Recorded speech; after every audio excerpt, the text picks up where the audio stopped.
রাধে রাধে। সকাল সকাল সংসারে সমস্ত কাজ নিয়ে তোমাদের সামনে যতটা পেরেছি তুলে ধরেছি বন্ধুরা। সকাল সকাল আজকে বর বেরিয়ে যাবে, দূরে যাবে আজকে। দম কি দম কি দমলুক নাকি টমলুক নাকি, বেশ নাম ভুলে গেছি। ওইখানে বর যাচ্ছে আজকে কাজে।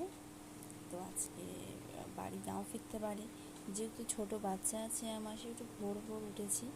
ভোর ভোর উঠে সংসারে যাবতীয় বাইরে যে সমস্ত বেরিয়ে আমাকে কাজ করতে হয় সে সমস্ত কাজগুলো একটু ঝটপট ছেড়ে ফেলছি বর থাকাকালীন। বর আর ছেলে দুজনে মিলে খাটে ঘুমোচ্ছে, আমি ঘরটা ঝট করে ঝাড় দিয়ে ফেলছি। ঝাড় দিয়ে মুছে ফেলবো, জামা কাপড় কেচে তো মেলেই ফেলেছি সকাল সকাল সবার আগে। আমি আজকে উঠেছি 4:45টার সময়। 3টের সময় একবার উঠেছিলাম, 3টের সময় উঠে ছেলেকে খাওয়ালাম, খাইয়ে দাইয়ে ফোন দেখছি। রাত 3টের সময় উঠে ফোন দেখছি। ফোন দেখতে দেখতে দেখতে দেখতে জেগেই আছি। এমনিতে তো জেগে থাকা যাবে না, একমাত্র ফোনই আছে আমাকে জাগিয়ে রাখা। তো জেগেছিলাম, তো তার জন্য 4:45টার সময় উঠলাম। আর আজকে বৃহস্পতিবার, সকাল সকাল স্নান করে পুজো দিতে হবে।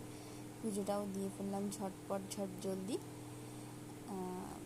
এবারে দোকানে যাচ্ছি ছেলের জন্য দুধ আনতে, বরের জন্যে রান্না করে দেবো। মাছ কিনে এনেছিল কালকে, সেই সর্ষে দিয়ে খাবে, তো এই সর্ষে দিয়ে মাছ করলাম, ছেলের খাবার করলাম। বর চলে যাচ্ছে, টাটা।